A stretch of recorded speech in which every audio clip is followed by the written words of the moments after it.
santo subito, saint tout de suite. C'est ce que nous avons entendu sur la place Saint-Pierre à Rome, le 8 avril 2005, lors des obsèques du pape Jean-Paul II, célébrées en présence d'1 million de personnes.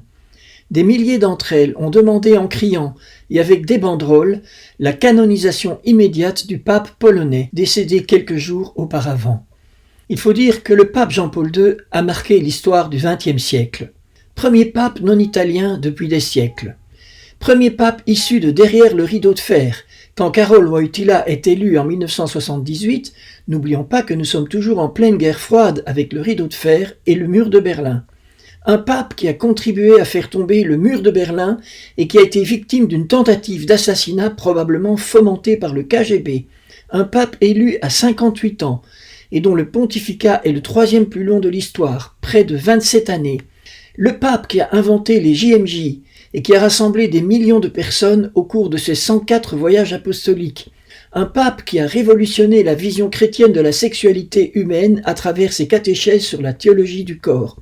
Un pape qui a battu le record de béatification et de canonisation. Il a proclamé 1338 bienheureux et 482 saints. Un pape qui a fait entrer l'Église dans le 3e millénaire, et je pourrais continuer. Qui est donc ce pape exceptionnel, ce saint de notre époque ? Je vais vous le présenter. Karol Józef Wojtyła, né le 18 mai 1920 à Wadowice, petite ville située à une 50aine de kilomètres de Cracovie. Son université doit fermer en 1939 avec l'invasion de la Pologne par les nazis. Le jeune Karol est obligé de travailler sur un chantier de l'usine chimique Solvay afin de gagner sa vie et d'échapper à la déportation en Allemagne. Son père meurt en 1941. À partir de 1942, il ressent l'appel au sacerdoce. Il entre alors au séminaire clandestin de Cracovie. En même temps, il fait de la résistance à l'occupant avec le théâtre rhapsodique, un théâtre évidemment clandestin. Une fois la guerre terminée, Karol poursuit ses études au grand séminaire de Cracovie, à peine réouvert, ainsi qu'à la faculté de théologie de l'université de Jagiellon. Il est ordonné prêtre à Cracovie le 1er novembre 1946 par le cardinal Sapieha. Vient ensuite un temps d'études à Rome où il présente son doctorat en théologie en 1948, puis rentré en Pologne, il est vicaire dans diverses paroisses et aumônier des étudiants. Toute sa vie, il sera proche des jeunes. Il est sportif, aime les balades en montagne, le kayak, le ski. Il emmène les jeunes en excursion, ce qui lui permet d'éviter les contrôles des autorités communistes très méfiantes à l'égard de l'Église. En 1953, il défend sa thèse en philosophie et devient professeur en théologie morale et éthique sociale au Grand Séminaire de Cracovie et à la faculté de théologie de Lublin. Le 4 juillet 1958, Pie XII le nomme évêque auxiliaire de Cracovie. Monseigneur Wojtyła choisit comme devise épiscopale « Totus tuus », « Tout à toi, à Jésus par Marie », devise empruntée à Louis-Marie Grignon de Montfort et qui manifeste sa grande piété mariale. Le 13 janvier 1964, il est nommé archevêque de Cracovie par Paul VI et 3 ans plus tard, il est fait cardinal. Entre-temps, il participe au Concile Vatican II de 1962 à 1965 et apporte une importante contribution à l'élaboration de la Constitution Gaudium et Spes. Le 16 octobre 1978, le cardinal Wojtyła est élu pape à la suite du décès de Jean-Paul Ier. Il choisit de s'appeler Jean-Paul II en continuation de son prédécesseur. Il n'est pas possible de résumer l'immense pontificat de Jean-Paul II. Il faut faire des choix, se limiter aux événements marquants. Je fais évidemment ces choix à partir de critères personnels.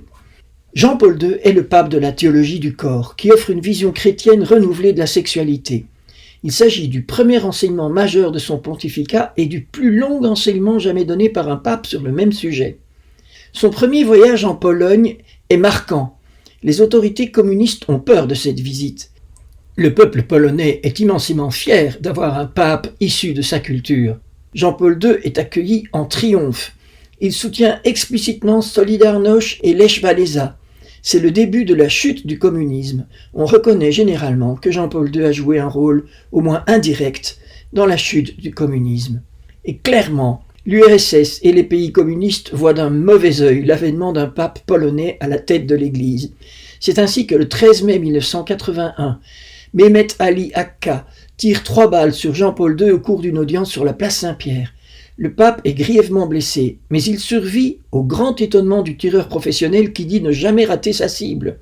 Jean-Paul II attribue sa survie à la Vierge de Fatima que l'on fête justement ce 13 mai.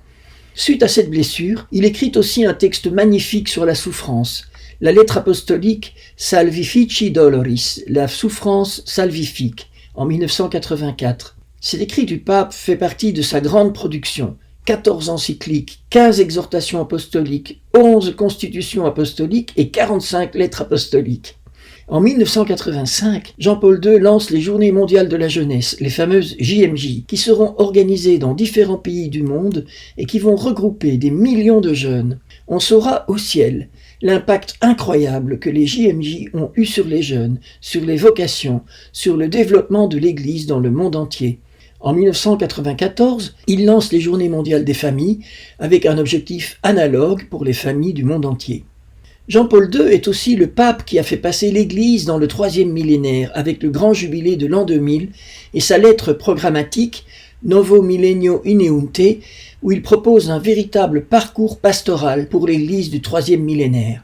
Il est le pape de la nouvelle évangélisation, le pape qui a voulu mettre toute l'Église, y compris les laïcs, en mission pour l'annonce de Jésus-Christ. Jean-Paul II est le pape des années saintes, de l'année de la rédemption, de l'année mariale et de l'année de l'Eucharistie. Enfin, c'est le pape de la souffrance et de la maladie. Tout le monde se souvient de ce vieux pape à sa fenêtre, malade de Parkinson, incapable de parler, quelques jours avant sa mort, saluant une dernière fois les pèlerins amassés sur la place Saint-Pierre. Jean-Paul II a aussi canonisé sainte Faustine Kowalska, qu'il connaissait bien comme archevêque de Cracovie. Il a été un pape apôtre de la miséricorde. Sa 2e encyclique est consacrée à la miséricorde, Dives in Misericordia, Dieu riche en miséricorde. C'est lui aussi qui accédera à la demande que Jésus a faite à sainte Faustine, que le dimanche après Pâques devienne le dimanche de la miséricorde. Et c'est justement dans la soirée qui précède ce dimanche de la miséricorde que Jean-Paul II aimait tant qu'il s'éteint paisiblement au Vatican le 2 avril 2005 à l'âge de 84 ans.